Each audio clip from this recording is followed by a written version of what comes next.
નમસ્કાર દર્શક મિત્રો, GSB Kapadia group of schools અને જીએસટીવીના સંયુક્ત ઉપક્રમે પ્રસારિત થતા કાર્યક્રમ પાસ થવાનું પંચામૃતમાં હું નેહલ શાહ આપનું હાર્દિક સ્વાગત કરું છું. મિત્રો, છેલ્લા 3 વર્ષથી આ કાર્યક્રમ તમે નિહાળી રહ્યા છો અને એનો લાભ પણ ઉઠાવી રહ્યા છો. આ ચોથા વર્ષે સતત પણ અમે તમારી સેવામાં હાજર છીએ. વિદ્યાર્થીઓની મૂંઝવણ ઉકેલવા માટે અમે હાજર છીએ. આજે આપણે ધોરણ 10 ગણિતની ચર્ચા કરવી છે.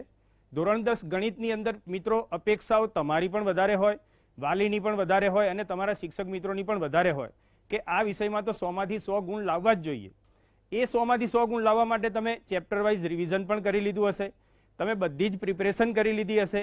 હવે અંતિમ ક્ષણે છેલ્લા 1-2 માર્ક પણ આપણે ના ગુમાવીએ એ તૈયારી કેવી રીતે કરવી, પેપર લખતી વખતે કઈ કઈ બાબતોનું ધ્યાન રાખવું, કયા ચેપ્ટરના કયા દાખલાઓ ખૂબ જ અગત્યના છે અને કયા દાખલાઓ થોડાક આપણે ઇગ્નોર કરીએ તો ચાલે એવું છે, એ પણ આપણે મગજમાં બાયફર્કેટ કરી લેવું જોઈએ. અત્યાર સુધી બોર્ડમાં જે પ્રમાણે પ્રશ્નો પૂછાયા છે એ પ્રમાણે આજે હું તમને ગાઈડ કરવા પ્રયત્ન કરીશ. ધોરણ 10 ગણિતની અંદર આજે આપણે ચેપ્ટર નંબર 1, 2 અને 3 આ 3 ચેપ્ટરોની ચર્ચા કરવી છે. શરૂઆત કરીએ ચેપ્ટર નંબર 1 થી. ચેપ્ટર નંબર 1 જે છે આપણું વિદ્યાર્થી મિત્રો, એ યુક્લિડની ભાગવિધિ અને વાસ્તવિક સંખ્યાઓને લગતું ચેપ્ટર છે. આ પ્રકરણની અંદરના અમુક ટોપિક આપણે 9મા ધોરણની અંદર આવી ગયેલા છે, અમુક ટોપિક આપણી પાસે નવા છે. પ્રકરણ વાઇઝ જો જોઈએ તો આ ચેપ્ટરનો ગુણભાર બોર્ડમાં 4 માર્કનો છે. એમાં 2 MCQ અને 2 માર્કનો એક પ્રશ્ન પૂછે છે. અત્યાર સુધી બોર્ડે આ પ્રશ્નની અંદર જે આપણા પાર્ટ બીનો પહેલો જ પ્રશ્ન હોય છે એમાં લગભગ બોર્ડની અંદર 2 જ પ્રકારના પ્રશ્ન ખાસ વધારે પૂછાયા છે. એક તો વર્ગમૂળ શોધોનો દાખલો અને બીજો લસા કે ગુસા શોધોનો દાખલો ખાસ પૂછાયેલો છે. એ સિવાય આપણે બીજા 2 વિચારીએ કે જે 2 ગુણની અંદર પૂછી શકાય, તો એ દાખલા છે P/Q સ્વરૂપ મેળવો અને દશાંશ સ્વરૂપની ચર્ચા કરો. તો આપણે સૌથી પહેલા વર્ગમૂળ શોધોના દાખલા જે છે એ કઈ ટાઈપના પૂછાઈ શકાય, કેટલી રીતના જુદા જુદા દાખલાઓ છે એની ચર્ચા કરી લઈએ. તો અહીંયા જોઈએ, આપણી પાસે ટોટલ 4 પ્રકારની જુદી જુદી રકમો આવી શકે. પહેલી રકમ જે છે 5 + 2√6. હવે આપણને ખબર જ હોય કે વર્ગમૂળ શોધવાનું હોય તો એનું સ્વરૂપ જે છે એ રકમનું સ્વરૂપ એ અહીંયા સંખ્યા પ્લસ અથવા માઇનસ કંઈ પણ હોય તો ચાલે. પછી બહાર 2 અનિવાર્ય છે, હોવો જ જોઈએ, જે આ રકમની અંદર તમને આપી દીધો છે એટલે 2√6. હવે તમારે આમાં કરવાનું કેટલું રહ્યું તો કે 6 જે છે એના ભાગ પાડી દો. 3 દુ 6, એ તો આપણને ખ્યાલ જ હોય કે એના એવા ભાગ પાડવાના છે કે આગળનું પદ આપણને મળી જવું જોઈએ. 3 દુ 6, 3 ને 2 5, એટલે આનો સીધો જવાબ તમે વિચારી શકો કે વર્ગમૂળમાં 3 વત્તા વર્ગમૂળમાં 2 થઈ શકે. પણ કેટલીક વખત આપણને રકમ ગોઠવીને આ પ્રકારે પ્રમાણિત સ્વરૂપે ગોઠવીને આપેલી હોતી નથી. તો એ વખતે શું કરવાનું? 8 - 3√7 છે ધારો કે, તો આ 3 જે છે અહીંયા આપણે ચાલે એવો નથી. તો એ 3 અહીંયા ના ચાલે એટલા માટે તમારે 3 ને પહેલા અંદર લઈ લેવો પડે. તો અંદર જાય એટલે 9, 9 × 7 = 63. હવે અહીંયા પ્રમાણિત સ્વરૂપ માટે 2 તો આપણે જોઈએ જ, તો 2 વડે ગુણવાના અને ભાગવાના છે. મિત્રો ખાસ એ ધ્યાન રાખવાનું કે આ વર્ગમૂળની અંદર જ 2 રહે છે, જેથી આગળ જતા વર્ગમૂળમાં 2 આવશે, તમારે એનું સમયીકરણ કરવું પડશે. એ બધા સ્ટેપ તમને ખબર જ છે, એમાં આપણને કદી તકલીફ પડતી નથી. પણ અહીંયાથી આ 3 અંદર જાય અને પછી એના ભાગ પડે 9 × 7 = 63, 9 અને 7 16, અને 9 અને 7 16 એટલે √9 - √7. એ પ્રમાણે એનો જવાબ બની શકે 3 - √7. ત્રીજી રીત જોઈએ, આ ખાસ વિદ્યાર્થીઓ આમાં મૂંઝાઈ જતા હોય છે. 7/4 છેદમાં 4 છે, તો છેદમાં 4 હોય તો ભાગ કેવી રીતે પાડવા? તો સૌથી પહેલા આપણે એનો લસા લઈ લેવાનો, જેથી આપણને છેદની જે એક બીક છે એ નીકળી જાય. લસા લઈ લો, 4 અહીંયા ગુણાઈ ગયો એટલે 7 - 4√3/4. હવે અહીંયા આપણે જરૂર 2 ની જ છે અને આપણી પાસે છે 4, તો 4ના ભાગ પાડી દઈએ. 2 દુ 4, એમાંનો 1 2 અંદર જતો રહે એટલે 4 થઈ જશે, એટલે 4 તરી 12 અને 12 1 આપણો 2 વધી જશે. 12ના ભાગ પાડો કે જેથી સરવાળો 7 આવે. 4 તરી 12, 4 ને 3 7, એટલે જવાબ સુધી પહોંચી શકાય. આ દાખલાની અંદર તમારે છેદમાં સમયીકરણ કરવાનું આવશે નહીં, કારણ કે 4નું વર્ગમૂળ સીધે સીધું 2 મળી જાય છે. ત્રીજી રીત જોઈએ કે જે અજ્ઞાતવાળી રીત છે. આ પ્રકારના દાખલાઓમાં વિદ્યાર્થીઓ ખાસ મૂંઝાઈ જતા હોય છે. આમાં ખાસ ધ્યાન રાખજો, અહીંયા 2 છે પણ નહીં અને ક્યાંયથી અંદરથી કે આગળથી પણ મળે એવો નથી, લસા લઈને પણ 2 મળે એવો નથી. તો તમારે આને 2 વડે ગુણી લેવાના. અહીંયા 2 વડે ગુણો એટલે એના બદલે 2a અને બહાર 2 મળી ગયા. હવે આના અવયવ કેવી રીતે પાડવાના? તો a² - b² ના મિત્રો એક જ અવયવ પડે છે, a - b અને a + b. બસ એ 2 અવયવ 2a ના સ્થાને લખી દો અને તમારો જવાબ વર્ગમૂળમાં a + b પ્લસ વર્ગમૂળમાં a - b એ પ્રકારે તૈયાર થઈ જશે. પણ ખાસ એટલું યાદ રાખવાનું કે આ દાખલાની અંદર છેદનું સમયીકરણ કરવું પડશે, નીચે √2 આવશે. તો આ જે ચર્ચા થઈ એ વર્ગમૂળવાળા દાખલાઓની ચર્ચા થઈ. ટોટલ 4 રીત છે. બીજો જે દાખલો આપણને પૂછાય છે એ છે લસા અને ગુસા શોધો. હવે આમાં લસા અને ગુસા શોધો આપણે બે રીતે આપણા કોર્સની અંદર છે.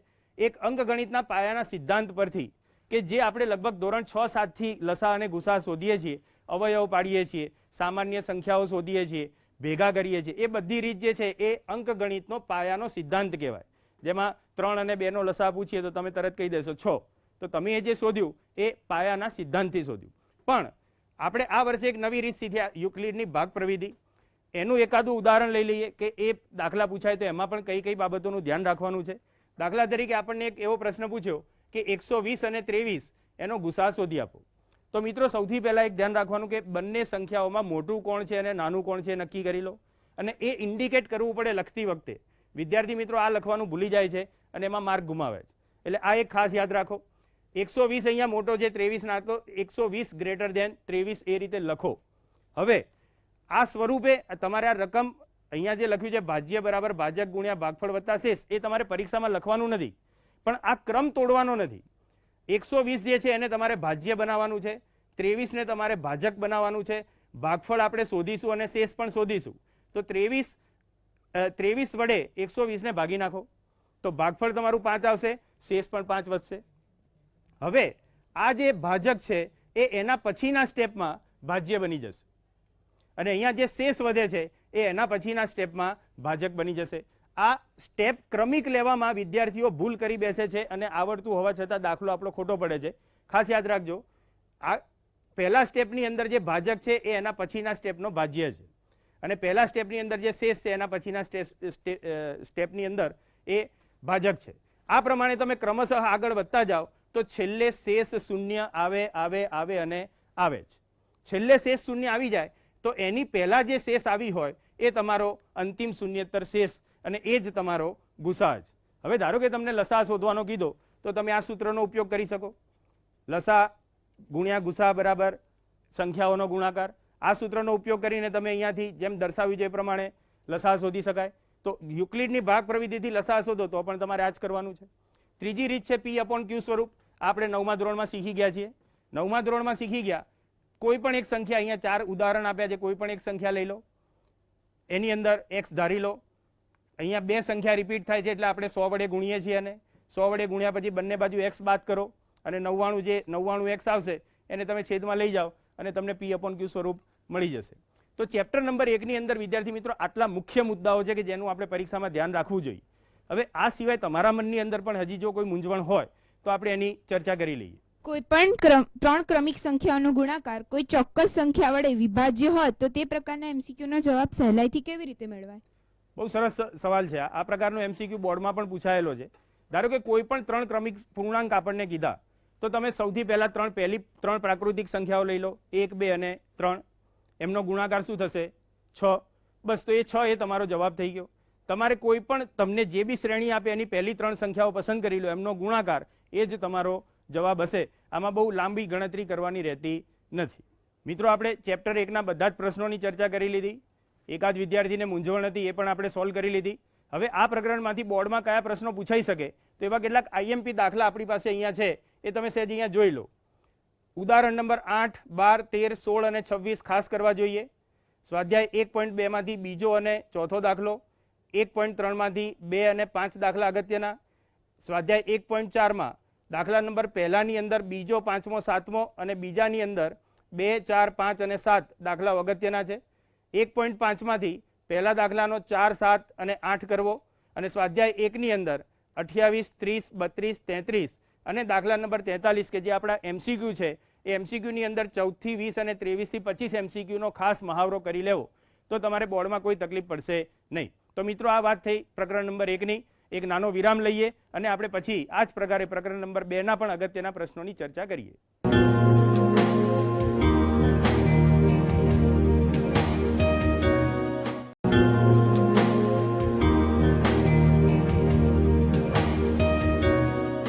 વિરામ બાદ આપનું સ્વાગત છે મિત્રો.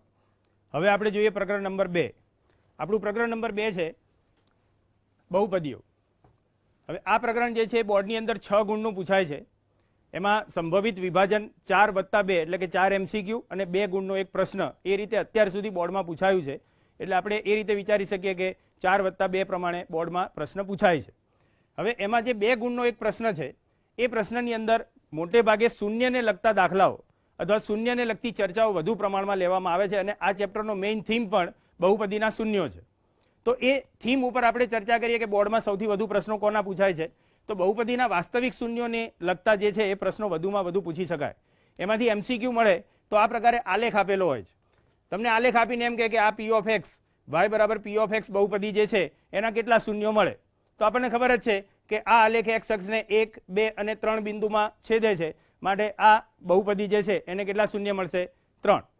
અહીંયા આ આલેખ બહુપદીનો જે છે એ x અક્ષને છેદતો જ નથી, તો આ બહુપદીના વાસ્તવિક શૂન્યોનું અસ્તિત્વ નથી. આ બહુ સરળ ટોપિક છે, પણ આ પણ ધ્યાનમાં રાખવો, MCQની અંદર આપણને 1 માર્ક આપી શકે. હવે બીજા બહુપદી પરથી શૂન્ય શોધવા વગેરેના દાખલા જે છે એની ચર્ચા કરીએ તો x² + 2x - 1, x² - 1, x³ + 1 આવી બહુપદી આપી અને તમને એવું કહે કે આ બહુપદીને કેટલા વાસ્તવિક શૂન્ય હોય. MCQની અંદર પૂછે તો આપણે ગણવાનો નથી, એવો પ્રશ્ન પૂછ્યો છે કે વાસ્તવિક શૂન્ય કેટલા હોય. તો અહીંયા તમારે જવાબ આપવાનો જે છે એ ગાણિતિક શબ્દોનો ઉપયોગ કરવાનો છે. અહીંયા 2 ઘાત છે, માટે આપણે શબ્દ વાપરીશું વધુમાં વધુ 2 શૂન્ય હોઈ શકે. ઘણી એવી પણ બહુપદીઓ છે, જેમ અહીંયા આપણે ઉદાહરણ જોયું કે આ બહુપદીને એક પણ વાસ્તવિક શૂન્ય નથી. તો આપણે અવયવ પાડ્યા વગર તો કઈ રીતે નક્કી કરીએ કે આને શૂન્ય છે કે નહીં. તો તમારે એ વખતે વધુમાં વધુ શબ્દનો પ્રયોગ કરવાનો અને એની ઘાત જેટલા શૂન્ય આપણને મળી શકે. જેમ કે x² - 1 તો અહીંયા પણ વધુમાં વધુ 2 શૂન્ય મળી શકે અને x³ + 1 તો અહીંયા વધુમાં વધુ 3 શૂન્ય મળી શકે. આ પ્રકારે તમારે વિકલ્પ પસંદ કરવાનો રહેશે. દ્વિઘાત અને ત્રિઘાત બહુપદીના શૂન્ય અને સહગુણકો એની વચ્ચેનો સંબંધ જે છે એના પણ આપણને આ પ્રકરણની અંદર સૂત્રો આપેલા છે અને એને લગતા દાખલા પણ પૂછાય છે. તો એની ચર્ચા કરીએ. દ્વિઘાત બહુપદી હોય તો એના માટે આપણી પાસે 2 સૂત્ર છે. આલ્ફા + બીટા એટલે કે શૂન્યોનો સરવાળો બરાબર -b/a અને શૂન્યનો ગુણાકાર એટલે c/a. જો ત્રિઘાત બહુપદી હોય તો શૂન્યોનો સરવાળો -b/a એનું એ સૂત્ર આવે છે, પણ અહીંયા ધ્યાન રાખવાનું, અહીંયા b એ x નો સહગુણક છે અને અહીંયા b એ x² નો સહગુણક છે. પછી 2 શૂન્યના ગુણાકારનો સરવાળો c/a અને આલ્ફા × બીટા × ગેમા ત્રણેય શૂન્યોનો ગુણાકાર -d/a. આ 3 સૂત્રોનો ઉપયોગ કરીને આપણા કોર્સની અંદર એક બહુ જ અગત્યનો દાખલો આપેલો છે ને એ છે ઉદાહરણ નંબર 15, જે આપણે ખાસ જોવો જોઈએ, જેમાં k ની શરત માટે આ દાખલો ખાસ પૂછાય છે. તો એની રકમ કંઈક એ રીતે છે, કોઈ એક દ્વિઘાત બહુપદી જે છે એના શૂન્યોનો સરવાળો 8/5 છે અને એ દ્વિઘાત બહુપદીના શૂન્યોનો ગુણાકાર 3/5 છે. તો એ દ્વિઘાત બહુપદી એવી શોધી આપો કે જેમાં અગ્ર સહગુણક એ ઋણ હોય. બસ આ a<0 એ શરત માટે જ આ દાખલો થોડો જુદો પડે છે. આપણે જેમ બધા દાખલા શરૂ કરીએ છીએ એ જ રીતે આલ્ફા + બીટા 8/5 સૂત્ર વાપરી લીધું. 8 નીચે જશે, એ ઉપર આવશે, -b/8 a/5 = k ધારતા. હવે અહીંયા k ની મૂલ્ય જે છે એ આપણે a<0 થાય એ પ્રકારે જ ધારવું પડે. અહીંયા a/5 છે એટલે બંને ધન સંખ્યાઓ છે, તો k મારે ઋણ રાખવો જોઈએ જેથી એનું મૂલ્ય ઋણ રહે. માટે આપણે અહીંયા k બિલોંગ્સ ટુ r ના બદલે k belongs to r minus આટલો એક ફરક પડે. પછી જેમ બધા દાખલામાં કરીએ છીએ તેમ a અને b ની કિંમતો શોધી લીધી. પછી આલ્ફા × બીટાની અંદર a ની કિંમત મૂકી, c ની કિંમત પણ મેળવી લીધી. a, b અને c ત્રણેય કિંમતો આપણે ax² + bx + c પ્રમાણિત સ્વરૂપમાં મૂકી દઈએ એટલે અહીંયા જે લખી છે એ બહુપદી તમને મળી જશે. પણ એમાં પણ છેલ્લે તમારે k belongs to r minus લખવાનું છે. આ k ની શરત માટે જ પૂછાતો ખાસ દાખલો છે. બીજી એક નવી રીત આ વખતે તમારે શીખવાની આવે છે, જે સંક્ષિપ્ત ભાગાકારની રીત, જેમાં એક બહુપદી આપી હોય છે અને બીજી એક સુરેખ અથવા દ્વિઘાત બહુપદી વડે તમારે એનો ભાગાકાર કરવાનો હોય. જો સંક્ષિપ્ત ભાગાકાર હશે તો અહીંયા કમ્પલસરી સુરેખ બહુપદી આપેલી હશે અને એમાં પણ x નો સહગુણક 1 હશે. એટલે તમારે એમાં કોઈ ચિંતા કરવાની જરૂર નથી, સરળ જ હશે. હવે આપણે કરવાનું શું છે, જે કંઈ પણ સહગુણકો છે એ બધા લાઇનસર લખી દેવાના. x -2 હોય તો +2 વડે ગણતરી ચાલુ થાય. ગણતરીની સિસ્ટમ એકવાર ફરીથી રિવાઇઝ કરી લો. ઊભો સરવાળો થશે 2 + 0 એટલે 2 અને 300 ગુણાકાર કરીને એ ચિહ્ન એટલે એ સંખ્યા તમારે પાછળ મૂકી દેવાની. ફરીથી ઊભો સરવાળો, 300 ગુણાકાર, આ રીતે કરતાં કરતાં છેલ્લે જે અંક આવે એ તમારી બહુપદી જે છે એનો ભાગાકારનો શેષ હશે. હવે અહીંયા ખાસ ઉપર અને નીચે વર્ણન લખવાનું હોય છે. તમને આપેલી બહુપદી અને તમને મળતી ભાજ્ય બહુપદી એ બંનેના તમારે સહગુણકોનું વર્ણન કરવાનું હોય છે, એ ખાસ ભૂલશો નહીં.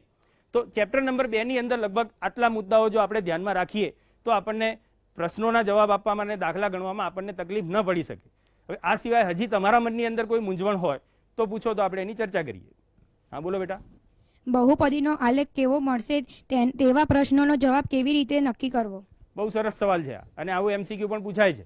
બહુપદીનો આલેખ કેવો મળશે? તો જો બહુપદી સુરેખ બહુપદી હોય, એટલે કે 2x + 1 2x - 1 જેમાં x ની ઘાત 1 છે, તો એનો આલેખ હંમેશા રેખા જ મળે. જો દ્વિઘાત બહુપદી હોય તો આપણે અહીંયા જોયું હતું એ પ્રકારે આવો એક પરવલય આલેખ મળે.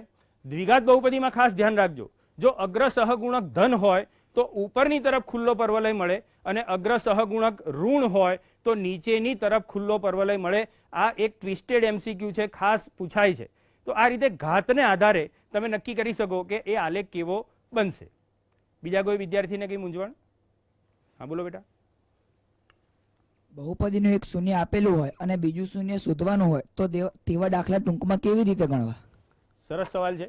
ધારો કે બહુપદીનું એક શૂન્ય આપેલું હોય અને બીજું શૂન્ય શોધવાનું હોય, તેમાં આ પ્રકારે કેટલીક વખત બહુપદી તમને આપેલી હોય કે x² + 5x + k, એક અજ્ઞાત ચોક્કસ આપેલો હશે, અને તમને એમ કે એનું એક શૂન્ય -3 છે, તો બીજું શૂન્ય શોધો. હવે જો માત્ર શૂન્ય શોધવાનું કીધું હોય તો તમારે k શોધવાની કોઈ જરૂર નથી. અહીંયા જો તમને અગ્ર સહગુણક a અને x નો સહગુણક b આપેલો છે, તો તમે આલ્ફા + બીટાનું સૂત્ર વાપરી લો. આલ્ફા + બીટા બરાબર -b/a. -b એટલે -5, a એટલે 1. એક શૂન્ય આપેલું છે, ગમે તે એક શૂન્યને તમે આલ્ફા કે બીટા તરીકે -3 લઈ શકો. માટે બીટા બરાબર -5 + 3 એટલે -2. તો તમારો જવાબ સીધો જ મળી ગયો. આ એક શોર્ટકટ કી છે કે જેમાં તમે સરળતાથી k શોધ્યા વગર પણ તમે બીજું શૂન્ય જે છે એને શોધી શકો. તો આ વાત થઈ ચેપ્ટર નંબર 2 ની મિત્રો.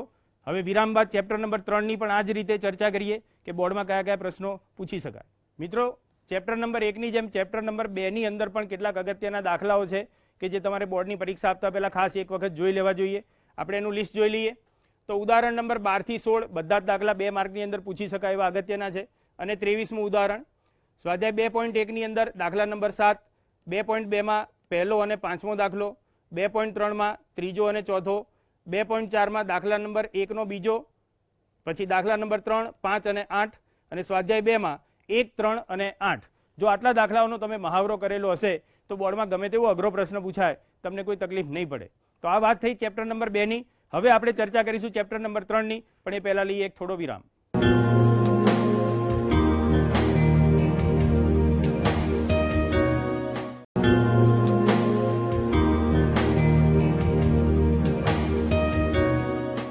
વિરામ બાદ આપનું સ્વાગત છે મિત્રો. હવે આપણે જોઈએ પ્રકરણ નંબર 3. પ્રકરણ નંબર 3 જે છે એ આપણું દ્વિચલ સુરેખ સમીકરણ છે, જેનો ગુણભાર બોર્ડની અંદર 6 માર્કનો છે. 4 MCQ અને 2 ગુણનો એક પ્રશ્ન લગભગ પૂછાય છે. પણ આ એક ચેપ્ટર એવું છે કે જેમાં બોર્ડ ગમે ત્યારે ફેરફાર કરી શકે. એનો 2 માર્કનો પ્રશ્ન બદલીને 3 માર્કનો કુલ પ્રશ્ન પણ અહીંયાથી પૂછી શકાય, એની 100% સંભાવના રહેલી છે. એટલે આ પ્રકરણની અંદર 2 ગુણ અને 3 ગુણ બંને ગુણના પ્રશ્નો તૈયાર કરવા. હવે એક સૌથી પહેલા આવે છે 2 ગુણની અંદર સમીકરણ યુગ્મનો ઉકેલ શોધવો. લગભગ દરેક વિદ્યાર્થીને આ ઉકેલ શોધતા આવડે. લોપની રીત છે, આદેશની રીત છે, ક્રેમરની રીત છે, ચોકડી ગુણાકારની જે આપણે ક્રેમરની રીત કહીએ છીએ, બધી રીતો આપણને આવડતી હોય છે. પણ કેટલીક વખત રકમ સમજવાની અંદર આપણે ભૂલ કરીએ છીએ અને 2 ગુણ આપણા જતા રહે છે. તો અહીંયા 3 જુદા જુદા પ્રકારની રકમ હું તમને બતાવું કે જે તમારે ખાસ અલગ પાડવાની છે. એક XY વાળી જે રકમો આવે છે એની અંદર વિદ્યાર્થીઓ ખાસ ભૂલ કરે છે. જેમ કે x + 2 y - 1 = xy, અને બીજું સમીકરણ છે x - 1 y + 1 = xy. હવે વિદ્યાર્થીઓ એવું વિચારે છે કે આની અંદર xy આવે છે એટલે મારે એક ઉકેલ 0 0 લખવાનો છે, પણ એવું નથી. અહીંયા તમે આનો કૌંસ ખોલો તો તમે જોઈ શકો છો કે xy જે છે બંને બાજુથી કેન્સલ થઈ જાય છે, અને બાકી વધતા સમીકરણમાં ક્યાંય xy છે નહીં. તો આપેલ સમીકરણનો એક ઉકેલ 0 0 નથી. બીજું એક સમીકરણ લઈએ, 2x + 3y = 2xy.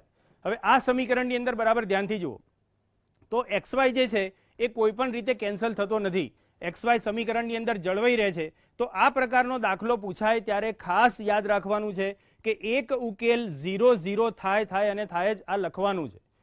લગભગ મોટા ભાગના વિદ્યાર્થીઓ આ વાક્ય ભૂલી જાય છે કે આપેલ સમીકરણ યુગ્મનો એક ઉકેલ 0 0 છે. એ લખ્યા પછી નોર્મલ આપણે જેમ લખીએ છીએ તેમ કે ભાઈ આ બધું x y કાઢવા માટે અને એને દ્વિચલ સુરેખ સમીકરણ બનાવવા માટે એક્સ વાય વડે દરેક પદને ભાગી લો, ભાગ્યા પછી 1/y 1/x બરાબર a અને b ધારવા વગેરે વસ્તુઓ તમે સરળતાથી કરી શકો છો. પણ આ એક શરૂઆતનો મુદ્દો જે છે એ ખાસ ધ્યાન રાખજો. x is not equal to 0, y is not equal to 0 લખ્યા પછી તમારે ભાગાકાર કરવાનો છે. ત્રીજો પણ મૂંઝવતો એક દાખલો છે કે સર એક્સ વાય નીચે લખીને આપ્યા હોય તો એક્સ વાય જો નીચે જ લખીને આપ્યા છે તો તમારે સીધો એના વડે ભાગાકાર કરવાનો છે. એ વખતે પણ એક ઉકેલ 0-0 થતો નથી. આ ત્રણ મુખ્ય મુદ્દાઓ જે છે એને ખાસ કાળજી લેજો, ખાસ ધ્યાન રાખજો, નહીંતર એમાં તમારા 2માંથી 2 માર્ક જે આવવા જોઈએ એના બદલે 0 માર્ક આવશે. હવે કૂટ પ્રશ્નોની ચર્ચા કરીએ તો આપણા સિલેબસની અંદર મોટે ભાગે 4 પ્રકારના કૂટ પ્રશ્નો છે. એક છે પિતા પુત્રની ઉંમરને લગતા, એક છે 2 અંકની એક સંખ્યા જેમાં એકમ દશકના અંક આવે છે, ઝડપને લગતા કેટલાક કૂટ પ્રશ્નો છે, અને નાની સંખ્યા મોટી સંખ્યા એને લગતા કૂટ પ્રશ્નો છે. હવે હું તમને કૂટ પ્રશ્નો આપું એના કરતાં જો તમને કોઈ કૂટ પ્રશ્નમાં તકલીફ હોય તો તમે જ પૂછો તો આપણે એ કૂટ પ્રશ્નની ચર્ચા કરીએ અત્યારે. હા બોલો. પિતા પુત્ર હાલની ઉંમરનો સરવાળો 50 વર્ષ છે. 5 વર્ષ પછી પિતાની ઉંમર પુત્રની ત્યારની ઉંમરથી 3 ગણી થશે.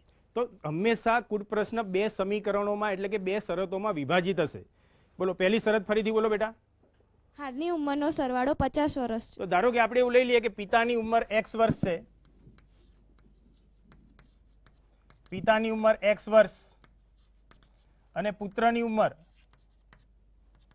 y વર્ષ. તમારે પરીક્ષામાં સંપૂર્ણ વાક્ય લખવાનું છે. ધારો કે પિતાની હાલની ઉંમર x વર્ષ છે અને પુત્રની હાલની ઉંમર y વર્ષ છે. હવે પહેલી શરત પ્રમાણે આપણું સમીકરણ શું બને? બોલો શરત બોલો પહેલી.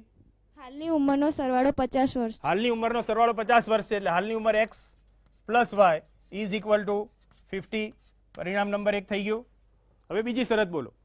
5 વર્ષ પછી પિતાની ઉંમર પુત્રની ત્યારની ઉંમરથી 3 ગણી થશે. 5 વર્ષ પછીની વાત છે એટલે 5 વર્ષ પછી પિતાની ઉંમર પણ 5 વર્ષ વધી ગઈ હશે અને પુત્રની ઉંમર પણ 5 વર્ષ વધી ગઈ હશે. તો એ વખતે પિતાની ઉંમર થશે x વત્તા 5 અને પુત્રની ઉંમર થશે y વત્તા 5.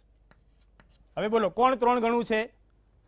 પિતા 3 ગણા છે તો પુત્રને 3 ગણા કરીએ એટલે બંને કેવા થઈ જાય? સરખા. તો પુત્ર જે છે એની ઉંમરને આપણે 3 વડે ગુણી લો એટલે તમારું સમીકરણ 2 પણ તૈયાર થઈ ગયું. હવે આગળ જેમ સમજાવ્યું એ પ્રમાણે સમીકરણ ઉકેલી લોપ અને આદેશ જે તમને ફાવે એ રીતે તમે એનું સોલ્યુશન લઈ શકો. સિરાઉન્ડ. બીજું કોઈ? હા બોલો બેટા. 2 અંકોની સંખ્યા. દશકનો અંક એકમના અંક કરતાં 3 ગણો છે અને અંકોની અદલાબદલી કરતાં નવી સંખ્યા મૂળ સંખ્યા કરતાં 54 જેટલી નાની છે. બહુ સરસ. અહીંયા પણ 2 શરતો છે, એકમનો અંક અને દશકનો અંક, અને તે સંખ્યાઓ મૂળ સંખ્યા અને નવી સંખ્યા એ 2 વચ્ચેનો સંબંધ. તો આ પ્રકારના દાખલાઓની અંદર હંમેશા તમારે સંખ્યાનો એકમનો અંક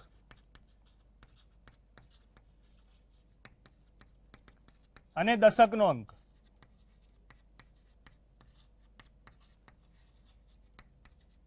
આ બંને તમારે ધારવાના રહેશે. હવે એકમ અને દશક ધરાઈ જાય એટલે તરત જ તમારી મૂળ સંખ્યા જે છે એ ત્યાં મળી જાય તમને. મૂળ સંખ્યા આપણને ખબર જ છે કેવી રીતે મળે. તો દશકના અંકને 10 વડે ગુણીને એકમનો અંક ઉમેરો એટલે 10y વત્તા x. મિત્રો પરીક્ષામાં સરળતા રહે એટલા માટે અને ભૂલ ન પડે એટલા માટે નવી સંખ્યા એટલે કે અંકોના સ્થાન અદલ બદલ કરવાથી મળતી નવી સંખ્યા પણ એ જ વખતે લખી લેવી કે જેથી સમીકરણ બનાવતી વખતે આપણને ભૂલ ના પડે. નવી સંખ્યા શું બનશે? તો એમાં એકમ અને દશક ઉલટ સુલટ થઈ જશે. એટલે હવે એકમના અંકને 10 વડે ગુણો અને દશકનો અંક એની અંદર ઉમેરી લો. હવે પહેલી શરત બોલો બેટા ફરીથી. પહેલી શરત દશકનો અંક એકમના અંક કરતાં 3 ગણો છે. એકમ અને દશક, એકમ અને દશક. દશકનો અંક ઓલરેડી 3 ગણો છે તો આપણે એકમના અંકને 3 ગણો કરીએ એટલે બંને સરખા થઈ ગયા. સમીકરણ નંબર 1. બીજી શરત બોલો. અંકોની અદલાબદલી કરતાં નવી સંખ્યા મૂળ સંખ્યા કરતાં 54 જેટલી નાની છે. નવી સંખ્યા મૂળ સંખ્યા કરતાં 54 જેટલી નાની છે. ચલો નવી સંખ્યા એટલે 10x વત્તા y, મૂળ સંખ્યા એટલે 10y વત્તા x. નવી સંખ્યા નાની છે તો એની અંદર 54 ઉમેરી દો એટલે બંને સરખી થઈ ગઈ. અહીંયાથી પરિણામ નંબર 2 સુધી પણ તમે પહોંચી શકો અને પછી લોપ અથવા આદેશથી એનો ઉકેલ મેળવી લો. એ ઉકેલ મેળવ્યા પછી x અને y ની કિંમત અહીંયા મૂકી દો એટલે તમને સંખ્યાઓ મળી જશે. હજી કોઈને કંઈ તકલીફ હોય તો? 2 સંખ્યાનો સરવાળો 70 છે અને ધન તફાવત 6 છે. Very good. હવે આ જે પ્રશ્ન છે એ સંખ્યાઓને લગતો જ આપણો ચોથો પ્રશ્ન. અહીંયા નાની અને મોટી સંખ્યા એવી 2 સંખ્યાઓની વાત થાય તો આ બહુ સરળ છે. તમે ધારી લો, ધારો કે મોટી સંખ્યા બરાબર x અને નાની સંખ્યા બરાબર હવે બોલો શરત શું આપી છે પહેલી?